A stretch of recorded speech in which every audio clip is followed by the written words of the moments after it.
Hello students. Last class में हम respiration पढ़ रहे थे। लास्ट क्लास में हमने देखा था कि कैसे एक्वेटिक और टेरेस्ट्रियल ऑर्गेनिजम्स अपने ब्रीदिंग में डिफर करते हैं, राइट। और उनमें कैसे ऑक्सीजन इनटेक के लिए अलग अलग एडवांसमेंट्स होते हैं, क्या टेक्निक्स यूज करते हैं वो। आज हम रेस्पिरेशन इन ह्यूमन बींग्स पढ़ेंगे। लास्ट क्लास में मैंने आपको रेस्पिरेटरी पाथवे भी समझाया था विथ डायग्राम। तो ये था आपका रेस्पिरेटरी पाथवे कि सबसे पहले हम नॉस्ट्रल से एयर अंदर लेंगे, उसके बाद नेजल पैसेज में जाएगी, फिर larynx that is your voice box, then pharynx, then trachea, फिर ट्रैकिया से हम लंग्स में एंटर कर जाएंगे। अभी देखो ये वाला जो पार्ट है, लैरिंग्स, फेरिंग्स और ट्रैकिया, ये आपका थ्रोट में आएगा। कहाँ पे आएगा? थ्रोट में। ओके, ये पार्ट आएगा आपका थ्रोट में। अच्छा, ट्रैकिया के बाद यू कम टू ब्रोंकाई। तो ब्रोंकाई क्या होता है? ट्रैकिया ऐसे दो पार्ट में बाइफरकेट हो जाता है। ओके, एक लेफ्ट लंग में एंटर करता है और एक राइट लंग में एंटर करता है। मैंने आपसे ये भी पूछा था कि why is the left lung smaller than the right lung. तो मुझे मेरे स्टूडेंट्स ने बताया था कि बिकॉज हार्ट वहां पे रहता है, लेफ्ट साइड में थोड़ा सा टिल्टेड रहता है, दो it's present in the middle. ठीक है, लेफ्ट की तरफ थोड़ा टिल्टेड रहता है। And I will also tell you जब मैं आपको ट्रांसपोर्टेशन या सर्कुलेशन पढ़ाऊंगी कि वाई ऐसा होता है कि लंग का साइज छोटा है। ठीक है। अच्छा, तो ये जो ब्रोंकाई रहती है ये रिस्पेक्टिव लंग्स में चली जाती है। एंड ये जो ट्यूब लाइक स्ट्रक्चर रहता है, जैसे आपके नॉस्ट्रल से ये क्या रहता है, बेसिकली ये ट्यूब रहते हैं। ओके, तो यहाँ पर ये ट्यूब ना टू पार्ट्स में डिवाइड हो जाता है और उसके बाद ना यहाँ ब्रोंकाई के बाद ब्रोंकियोल आता है। फॉर एग्जाम्पल आप एक उल्टे पेड़ को इमेजिन करो। ठीक है, एक पेड़ लेकिन उल्टा है, स्टेम यहाँ पर है और ब्रांचेस ऐसे गई हैं। तो यहाँ पर देखो, ये जो आपका नेजल पैसेज से आपका यहाँ पर आएगा लैरिंग्स फेरिंग्स, जो आपका विंड पाइप रहता है बेसिकली। ठीक है, तो लैरिंग्स फेरिंग्स ट्रैकिया, ये क्या हो गया? स्टेम का पार्ट हो गया। स्टेम का पार्ट हो गया और उसके बाद स्टेम ना दो ब्रांचेस में डिवाइड हुई है। एक ब्रोंकाई, मतलब लेफ्ट राइट ब्रोंकाई। उसके बाद ये ब्रोंकाई ना फर्दर छोटी छोटी ब्रांचेस में डिवाइड होकर ऊपर तक, मतलब नीचे तक, मैंने पेड़ उल्टा इमेजिन करने को है, तो नीचे तक और ब्रांचेस फैली हैं जिनको हम ब्रोंक्यूल्स कहते हैं। And the leaf at the end of the branch will be your alveoli. ठीक है, alveoli basically balloon like structure रहते हैं जिनमें गैसेस का एक्सचेंज होता है। ओके, अब देखो, जब आप ब्रीथ करते हो, मतलब जब आप एयर इनहेल करते हो और एक्सहेल करते हो, तो what's the mechanism behind it, समझो जरा उसको। देखो जरा क्या होता है उस अच्छा सॉरी, उससे पहले I would like to tell you कि जब आप नॉस्ट्रल से, ठीक है, नॉस्ट्रल की बात कर रही हूं मैं, नॉस्ट्रल से जब आप एयर इनहेल करते हो तो इट माइट बी पॉसिबल कि आप ऐसे एनवायरनमेंट में हो जहां पर बहुत ज्यादा डस्ट है या छोटे छोटे पार्टिकल्स हैं। यहाँ पर क्या होता है कि हमारे बॉडी में एक बैरियर प्रेजेंट होता है, दो चीजों से बना हुआ, नॉस्ट्रल्स के ही अंदर। क्या रहता है वो बैरियर? तो ये बैरियर रहता है, सबसे पहले तो हमारे नोज, जो हमारा नेजल ट्रैक है उसके अंदर फाइन हेयर रहते हैं, छोटे छोटे फाइन हेयर रहते हैं। इनका काम क्या रहता है कि जो भी डस्ट पार्टिकल्स हैं या जो भी फॉरेन ऑर्गेनिज्म है छोटे छोटे, उनको ये ट्रैप कर लेता है। प्लस और जो आपके छोटे छोटे फाइन हेयर है उनके पास ना म्यूकस की कोटिंग भी रहती है। तो यहाँ पर क्या होता है, ये पार्टिकल्स ट्रैप हो जाते हैं एंड उस म्यूकस में स्टिक हो जाते हैं। ओके, अच्छा, अब खास बात यह है कि ये जो आपका पूरा नेजल पैसेज है, रेस्पिरेटरी पैसेज है, नॉस्ट्रल से लेकर ट्रैकिया, ब्रोंकाई, ब्रोंकियोल, यहाँ पर ना इनर लाइनिंग में, मतलब जो ट्यूब है, ट्यूब के जो अंदर लाइनिंग रहती है वहां पर ना म्यूकस की कोटिंग रहती है। तो इन केस अगर कोई डस्ट पार्टिकल, बैक्टीरिया कहीं आपकी नॉस्ट्रल में ना स्टिक हो पाया हो, तो जो फर्दर पैसेज है आपका आगे जाकर वहां पर स्टिक हो जाए। ठीक है, तो बेसिकली बॉडी पूरी अपने जी जान लगा लेती है आपको उन हार्मफुल पार्टिकल्स या ऑर्गेनिज्म से प्रोटेक्ट करने के लिए। ठीक है, अच्छा, अब ये थ्रोट वाला पार्ट आ गया, यहाँ पर भी आपको म्यूकस की कोटिंग मिलेगी। ठीक है, यहां तक तो चलो ठीक है। अब अपन आते हैं लंग्स के ऊपर। ओके, लंग्स के ऊपर आ जाते हैं। तो अब देखो इनहेलेशन में क्या होता है। सबसे पहले तो स्ट्रक्चर समझो। पीछे क्या है, हमारी बैकबोन है जिसको हम वर्टिब्रल कॉलम कहते हैं, सामने क्या है, रिब्स होते हैं।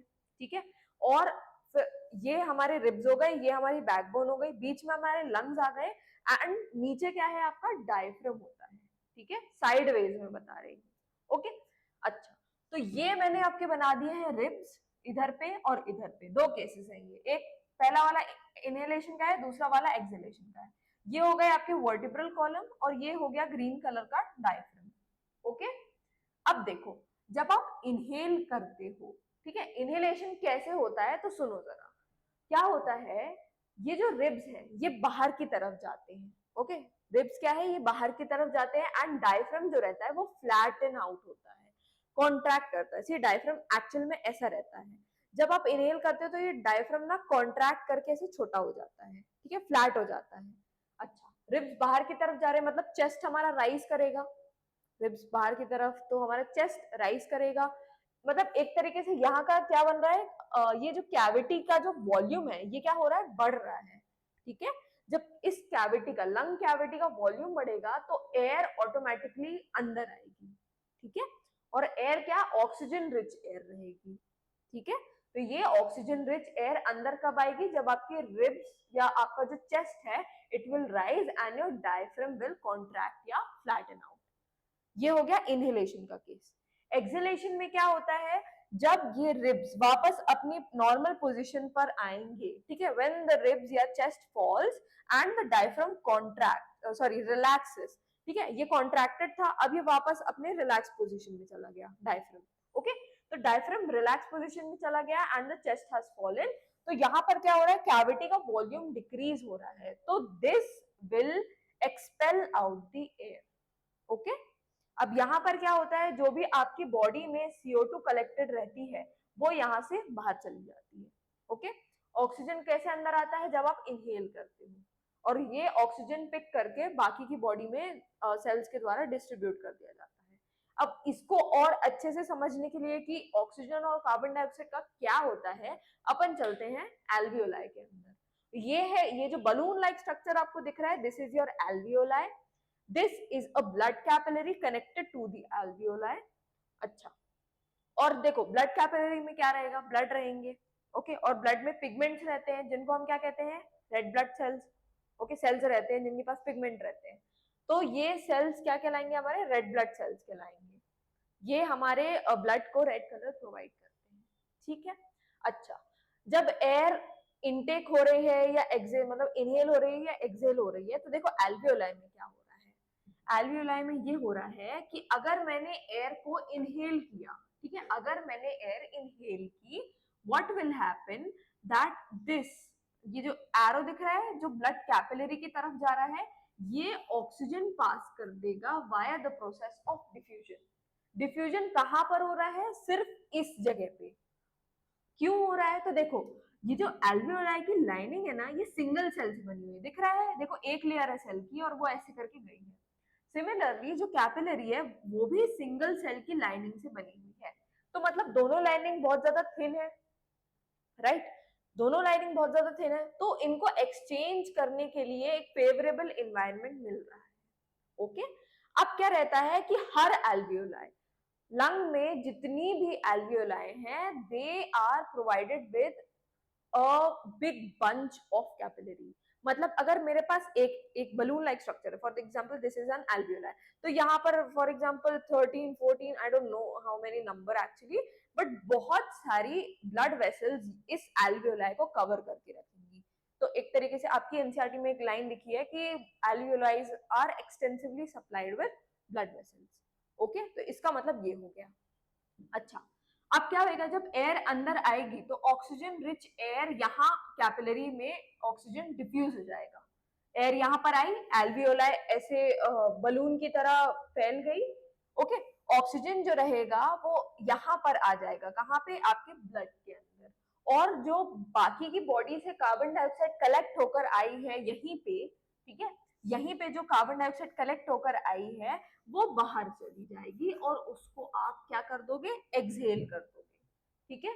मैकेनिज्म समझ में आया क्या हो रहा है बॉडी के अंदर, ठीक है, मैंने क्या बताया था, जब एयर इनहेल करोगे तो जो ऑक्सीजन रिच एयर इस एल्वियोलाई के अंदर भरी हुई है वो यहाँ पर डिफ्यूज हो जाएगी। अब यहाँ पर देखो, डिफ्यूजन क्यों हो रहा है? डिफ्यूजन क्या होता है?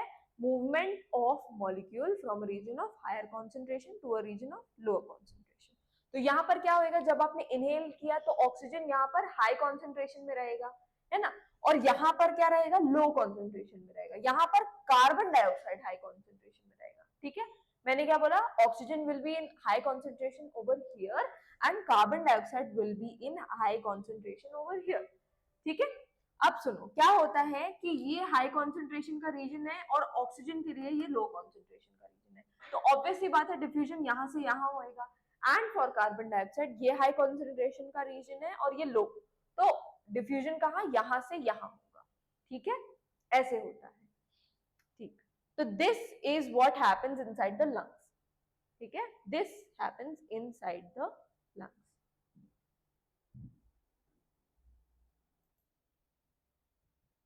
ओके, सो एक चीज और सुनो कि जो आपका थ्रोट है यहाँ पे, है ना, ये जो थ्रोट है इधर पे ना आपकी रिंग्स प्रेजेंट रहती है कार्टिलेज की, ठीक है, कार्टिलेज की सी शेप्ड रिंग्स रहेंगी। तो ये बेसिकली क्या करती हैं, these rings help the passage to stand out, okay, ताकि कोलैप्स ना कर जाए आपका पैसेज, इसके लिए ये रिंग्स प्रेजेंट रहती हैं। रिंग्स किससे बनी रहती हैं? कार्टिलेज से बनी रहती हैं। अच्छा, अब जो आपकी ब्रीदिंग साइकिल रहती है, ब्रीदिंग साइकिल कैसी, मतलब जब आपने एयर इनहेल की और एक्सहेल की, तो यहाँ पर क्या हो रहा है कि ब्रीदिंग साइकिल में जो आपने चलो एयर इनहेल की एक्सहेल की जो भी किया, आपके लंग्स के अंदर ना थोड़ा अमाउंट ऑफ एयर रहती है, इसको हम कहते हैं रेसिडुअल वॉल्यूम। क्या कहते हैं हम? Residual volume. रेसिडुअल मतलब बचा हुआ, राइट। तो थोड़ी अमाउंट ऑफ एयर बची रहती है, किस लिए? ताकि ऑक्सीजन जो है हम इनटेक करें जब, तो उसका जो डिस्ट्रीब्यूशन है, अब्जॉर्प्शन है ऑक्सीजन का, वो आसानी से हो सके, ठीक है, ऑल ओवर द बॉडी। ये है इस रेसिडुअल एयर का काम, ठीक है। अच्छा, अब अगर अपन बात करें तो यहां पर मैंने बताया था कि जब ऑक्सीजन आता है तो ऑक्सीजन ब्लड के थ्रू पूरी बॉडी में सप्लाई किया जाता है, हर सेल टू सेल इसको हम क्या करते हैं, सप्लाई करते हैं with blood capillaries. Blood capillaries क्या होती है, तो ये भी सुन लो, अगर मैं आपको बताऊं तो देखो, ब्लड वेसल्स होती है हमारे पास, ये मैं आपको ट्रांसपोर्टेशन में भी बताऊंगी, बट अभी क्योंकि कैपिलरी का नाम आया है तो समझ लो। ब्लड वेसल्स होती हैं, कैसी रहती हैं? तीन टाइप की रहती हैं। एक रहती है आपकी आर्टरीज, एक रहती है veins, and the other one you have capillary. तो यहाँ पर क्या रहता है, आर्टरीज और वेन्स तो चलो अलग अलग हुई, कैपिलरी क्या होती है? तो कैपिलरी जैसे समझ लो, मैंने अभी बताया था कि ये हमारा स्टेम है, जैसे मैंने इमेजिन करने को बोला था ना, उल्टा ट्री इमेजिन करो, है ना, तो हमारा मोटा सा स्टेम है और फिर वो ब्रांचेस में क्या हो रहा है, डिवाइड होता जा रहा है। सिमिलरली ये जो हमारी ब्लड वेसल्स होती है ना, ये समझ लो एक मेन आर्टरी है आपकी, वो आपका प्लांट का स्टेम हो गया, और फिर धीरे धीरे करके वो बहुत ही पतली पतली ब्रांचेस में डिवाइड होते जा रहे हैं। तो मतलब वो आर्टरी हो गया, आर्टीरियोल हो गया, ठीक है, जैसे ब्रोंका है, ब्रोंकियोल, तो जैसे आर्टरी, आर्टीरियोल, है ना। अब और जो सबसे पतली, सबसे fine branch that would exist, that would be your capillary, जो ऐसे सिंगल सेल्ड रहती है, ठीक है, सिंगल सेल की लाइनिंग रहती है उसकी, ठीक है, ये होती है कैपिलरी। तो व्हाट कैपिलरी डज इज, ये जो ब्लड में ऑक्सीजन आ रहा है ये हर सेल तक पहुंचाती है, क्योंकि ये इतनी छोटी और पतली रहती है, फाइन रहती है, तो ये बहुत सारे सेल्स के पास पहुंच जाती है, ऐसी ऐसी जगह पे जहां पर जाना मुश्किल हो, ठीक है, तो उनको ऑक्सीजन पहुंचाने का काम ये कैपिलरी करती है, ठीक है। अब सुनो जरा, आपका जो आपकी एनसीईआरटी में एक डू यू नो वाला बॉक्स है, तो उसमें लिखा है कि क्या बोलते हैं अपन, जैसे एल्वियोलाई, जितनी भी एल्वियोलाई हैं आपके लंग्स में, अगर हम उनको, उनकी जो सरफेस है उसको स्प्रेड आउट करेंगे, तो वो जो एरिया है ना, that will be 80 metre square. कितना बोला मैंने? 80 मीटर स्क्वायर बोला, ओके। ये किसका एरिया है? जब एल्वियोलाई, सारी एल्वियोलाई को निकालकर उसको फैला दोगे, ये इतना इतना एरिया मिलेगा आपको। अच्छा, एवरेज जो हमारी ह्यूमन बॉडी रहती है, एक अडल्ट एवरेज ह्यूमन बॉडी का जो सरफेस एरिया रहता है that is around 1.7 metre square. ठीक है, मैंने क्या बोला, एक एवरेज ह्यूमन अडल्ट का जो सरफेस एरिया रहता है, बी इट मेल फीमेल, ठीक है, तो एवरेज बात कर रही हूँ मैं, तो दैट इज जस्ट 1.7। और आपकी एल्वियोलाई अंदर कितना ज्यादा सरफेस घेर के रखी है, आप समझ रहे हो, ये 80 और 1.7 में जमीन आसमान का फर्क है। अच्छा, तो अब सुनो, इस सरफेस को ना बचा के रखने का काम हमारा रहता है। हाउ? स्मोकिंग प्रिवेंट करके। स्मोकिंग क्या रहता है भाई, आप लोग एड्स वगैरह में देखते हो, इवन पैकेट्स में लिखा रहता है सिगरेट्स के कि smoking is injurious to health, है ना, धूम्रपान करने से कर्क रोग होता है, इट इज कैंसरस, है ना। तो सुनो जरा, क्या होता है कि जब कोई भी इंसान स्मोक करता है तो वो क्या होता है कि उधर पे जो आपका सिगरेट है या जो भी that person is using to smoke, तो उससे क्या होता है, जो हार्मफुल टॉक्सिन्स रहते हैं ना वो बॉडी के अंदर जाते हैं। ठीक है, ध्यान से सुनो, जो हार्मफुल टॉक्सिन्स रहते हैं वो बॉडी के अंदर जाते हैं। अब ये टॉक्सिन्स क्या करते हैं कि ये जो एल्वियोलाई की वॉल है ना, इसको डैमेज करना चालू करते हैं। एंड ये एल्वियोलाई की वॉल ऐसी है कि ये वापस से रीग्रो या रिपेयर नहीं हो सकती, एक बार डैमेज हो गई तो हो गई, मतलब एक तरीके से ये डेड हो गई। ठीक है, एक तरीके से ये डेड हो गई, now it is non functional. तो आप क्या कर रहे हो, बेसिकली आप स्मोक करके अपना रेस्पिरेटरी एरिया जो है, जो गैस एक्सचेंज के लिए जो एरिया है उसको कम कर रहे हो, है ना। मतलब बेसिकली कर क्या रहे हो आप एयर तो ले रहे हो, बट आपके पास उतनी सरफेस नहीं है जिससे आप ऑक्सीजन दे पाओ। ठीक है, तो basically you have reduced your respiratory area या the area available for gaseous exchange. And इससे एक डिजीज होती है, डिसऑर्डर होता है, we call it as emphysema. ठीक है, एम्फाइसीमा।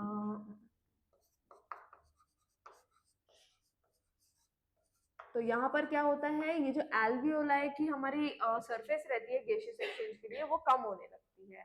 ठीक है, हमारे जो सेल्स है वो धीरे धीरे डैमेज होने लगते हैं and they do not repair और regrow. Okay, so avoid these kind of things as much as you can. अच्छा, ये बात हो गई। अब सुनो जरा, डिफ्यूजन मैंने क्या बताया, डिफ्यूजन यहाँ पर हो रहा है। ठीक है, अब अगर लार्ज एनिमल्स की बात कर ले तो उनके लिए ना अकेले डिफ्यूजन काफी नहीं रहता। ठीक है, अब जैसे हम हैं, ठीक है, हमारे लिए डिफ्यूजन अकेला काफी नहीं है। यहाँ पर डिफ्यूजन के साथ साथ हमको कुछ पिगमेंट्स की मदद चाहिए रहती है। ओके, चलो ठीक है, ऑक्सीजन आपने ब्लड में ले लिया, ठीक है, अब ये ऑक्सीजन ना, जैसे समझ लो एक रेड कलर की फरारी इमेजिन करो, ओके, उसमें ऑक्सीजन बैठ गया है। अब ये रेड कलर की फरारी क्या रहेगी, that will be your RBC के अंदर एक पिगमेंट। ठीक है, आरबीसी रेड ब्लड सेल के अंदर एक पिगमेंट प्रेजेंट रहता है, क्या नाम रहता है उस पिगमेंट का, बताओ जरा। Yes, haemoglobin. ठीक है, तो हीमोग्लोबिन व्हाट इट डज कि ये ऑक्सीजन के साथ दोस्ती कर लेता है। Haemoglobin is your red colour की फरारी। तो ऑक्सीजन इसमें बैठकर पूरी बॉडी में घूमता है। ओके, पूरी बॉडी में घूमता है ये ऑक्सीजन, और सबको ये बोलता है लो लो ऑक्सीजन ले लो, ऑक्सीजन ले लो, ठीक है, ऑक्सीजन आया, ऐसे करके। तो this haemoglobin what it does, it is a respiratory pigment. What is it, it is a respiratory pigment which carries oxygen. Oxygen से बाइंड करके ये ऑक्सी हीमोग्लोबिन बना लेता है। क्या बना लेता है, ऑक्सी हीमोग्लोबिन। अब मेरे पास यहाँ पे जगह नहीं है, let me create some space. तो मैं ये बता रही थी कि जब ऑक्सीजन आपके ब्लड में जाती है, ठीक है, जब ऑक्सीजन आपके ब्लड में चली जाती है तो आपके ब्लड में ना ये आरबीसी नाम के सेल्स रहते हैं। What are RBC, red blood cells.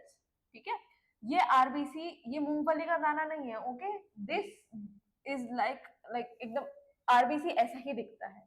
ठीक है, इट इज नॉट एकदम ओवॉइड शेप का, बट थोड़ा सा ना यहाँ बीच में ये जो डिस्क है ना, ये बीच में से थोड़ा ऐसी रहती है। कैसी रहती है, ऐसी रहती है। ठीक है, ऐसी रहती है। हायर क्लासेस में पढ़ोगे ऐसा क्यों होता है, इफ यू टेक बायोलॉजी। या मैं ही बता दे रही हूँ, आरबीसी जो रहते हैं ये ऐसे सेल्स रहते हैं जिनमें न्यूक्लियस नहीं होता है।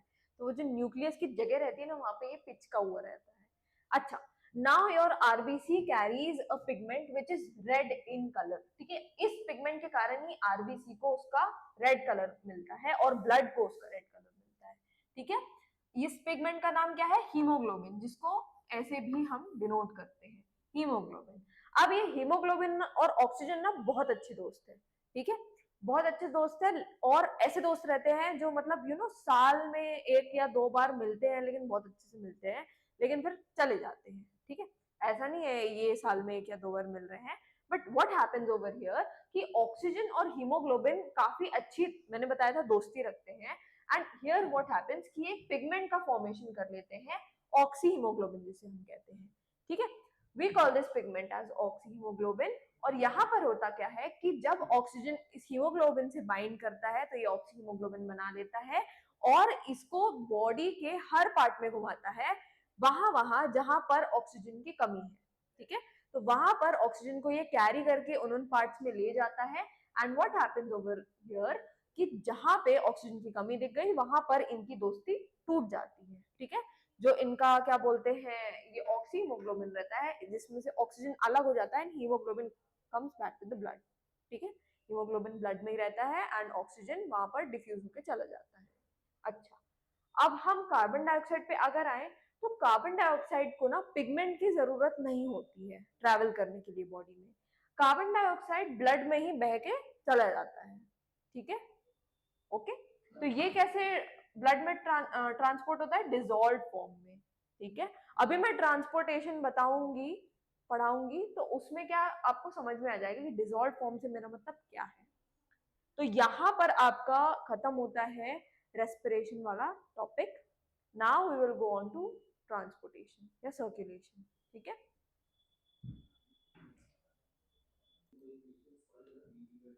Okay, let's go on to transportation. तो देखो, ट्रांसपोर्टेशन में हमारे लिए सबसे इंपॉर्टेंट क्या होता है? Blood. Blood will transport everything. Blood क्या होता है? क्लास 9 में पढ़ा था, फ्लूइड कनेक्टिव टिश्यू होता है blood, right. Fluid connective tissue होता है। कनेक्टिव टिश्यू मतलब जो बॉडी के बहुत सारे पार्ट्स को कनेक्ट करके रखे। एंड नेचर में कैसा रहता है? ये फ्लूइड रहता है। कंपोनेंट्स क्या होते हैं ब्लड के? तो देखो, आरबीसी होता है, WBC. RBC is your red blood cell, WBC white blood cell. Platelets, जब चोट लग जाती है, ओके, चोट लग जाती है और थोड़ी देर बाद जब खून बहना बंद हो जाता है, it is because of platelets. ये आपकी बॉडी में वर्क करते हैं आपके ब्लड को कंजर्व करने के लिए, ठीक है, ज्यादा ब्लड लॉस ना हो, तो उसमें प्लेटलेट्स का रोल आता है। And plasma. Plasma is the factor in your blood या component in your blood which makes your blood fluid in nature, ठीक है। तो ये हो गए ब्लड के कंपोनेंट्स। अब देखते हैं कि ये ब्लड क्या क्या ट्रांसपोर्ट करता है। तो ब्लड फूड ट्रांसपोर्ट करता है, न्यूट्रिशन में पढ़ा था हमने। हमने ये भी पढ़ा अभी अभी कि ऑक्सीजन ट्रांसपोर्ट हो रहा है किसके? ब्लड के एक कंपोनेंट द्वारा, जिसको हम आरबीसी कह रहे हैं, ठीक है। ये हमारा जो ब्लड है ये वेस्ट मटेरियल को भी ट्रांसपोर्ट करता है एंड सम सॉल्ट्स। अब आ जाते हैं ब्लड के एक कंपोनेंट के ऊपर जिसको हम कह रहे हैं प्लाज्मा। तो व्हाट डज प्लाज्मा ट्रांसपोर्ट? तो प्लाज्मा फूड ट्रांसपोर्ट करता है एंड कार्बन डाइऑक्साइड। अभी मैंने बताया था कि कार्बन डाइऑक्साइड जो रहती है वो डिसॉल्व फॉर्म में बॉडी में डिस्ट्रीब्यूट की जाती है। डिसॉल्व फॉर्म में कैसे? ये प्लाज्मा में डिसॉल्व कर दिया जाता है कार्बन डाइऑक्साइड को एंड उसके बाद ये चली जाती है आपके डिसॉल्व फॉर्म में। कहाँ पर? वो जो एल्वियोलाई बनाई थी मैंने, वो ब्लड कैपिलरी है, ठीक है। यहाँ से ब्लड आया जिसमें कार्बन डाइऑक्साइड है काफी सारी एंड कार्बन डाइऑक्साइड डिफ्यूज होकर एल्वियोलाई में चली जाती है and alveoli is sorry carbon dioxide is expelled out. अच्छा, लास्ट में plasma also transports nitrogenous waste, ठीक है। अच्छा, अब चलो ब्लड के बारे में हम बात कर ही रहे थे, तो ब्लड को पंप करने के लिए, अब जैसे पानी है, घर में पानी पहुंचाने के लिए what you all need? Motor pump चाहिए और पाइप चाहिए, उसी से पानी ट्रांसपोर्ट होएगा घर में। सिमिलरली ब्लड हमारी बॉडी में एक्ट्स लाइक पानी, ठीक है। हमारी बॉडी में ब्लड एक्ट्स लाइक हमारे घर में जैसे पानी आता है, तो ब्लड को भी चाहिए नेटवर्क ऑफ ट्यूब्स और उसको चाहिए एक पंपिंग ऑर्गन, जिसके बारे में हम पढ़ेंगे नेक्स्ट क्लास में, ठीक है। अभी के लिए बाय बाय, मस्ती करो, पढ़ाई करते रहना। आई होप समझ में आया हो एंड लाइक कर देना समझ में आया हो एंड कमेंट में मुझे जरूर बताना कैसा लगा session and if there are any doubts comments are open for you all, okay. Bye bye.